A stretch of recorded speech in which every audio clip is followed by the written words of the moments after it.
Hey, okay, well, I'm going to start this video straight over from scratch because I'm still having the same problems. And what happened was I bought two extra black Baby Beast tanks. They are authentic. I only buy authentic Smok items, even though I keep getting a lot of counterfeits on eBay, so I've given up on eBay. And as a habit, I always check them in my coil master, and I check them because I've had a bad coil before, and I had it full of juice, and it's ugly and it's messy. And when I put them into my coil master to check them, make sure everything was good, I get 0.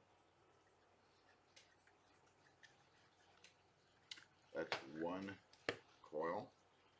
This is the second one. Brand new out of the box. 0.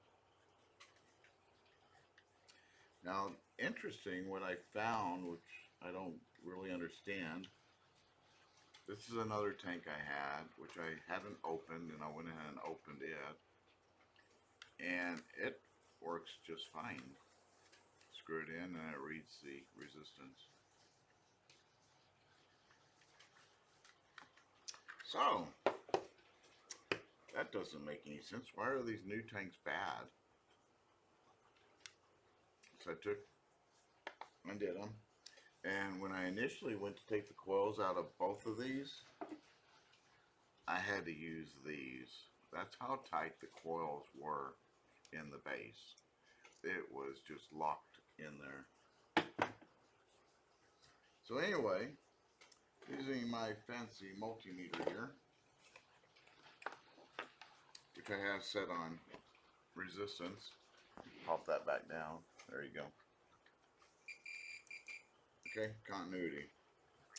So if I check it, put it on the tip, nothing. But if I barely push in on it, I get resistance. Take the second one, do the same thing, nothing. But if I barely push in on it, actually that's a lot of force.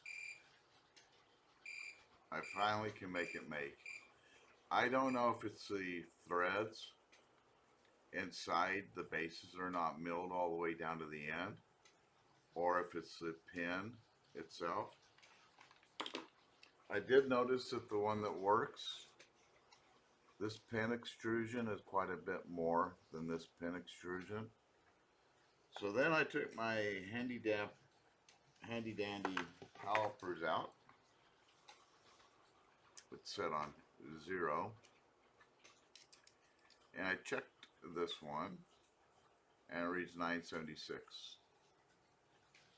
975. And if I check this one, it's 964. It's too short. If I check the other one, 960. If I take this coil out of a Beast tank, 960 is bad, 970 is good. It's a used coil. And this one is even shorter. It's at 950. So I don't understand what is going on. I don't know why Smok made the changes to the center pin. Doesn't make sense to me. Unless they thought it was leaking, and so it's just in there so tight now, it doesn't want to move. Because the old pins, I could actually physically get in here and push out. This one I can push out, and I can push in. Or if they've just got too much gasket material holding it. But no matter what, these two tanks, I can't use them. And I'm really disappointed again in Smok. Now, if they were trying to fix the leak that these tanks have, which everybody hates, it's not in the center pin. It's in the coils themselves. Look at these two pictures. The leak is coming from the ends of the coil that have been snipped off at the factory and are still remaining underneath the insulation or the seal or whatever you want to call it, both on the top and the bottom. So what I do when I get my tanks, when I get my coils in, I have to take them apart and snip those ends off so that that black seal sits flush and then they don't leak. It's as simple as that. It's a pain. But anyway, I guess I'll go ahead and ask the vendor to return these two because I can't take a chance that they're not going to work for me. And I really hope the Smok doesn't ignore this video and just blow me off. So I really like their tanks, but they continue to have a problem with them.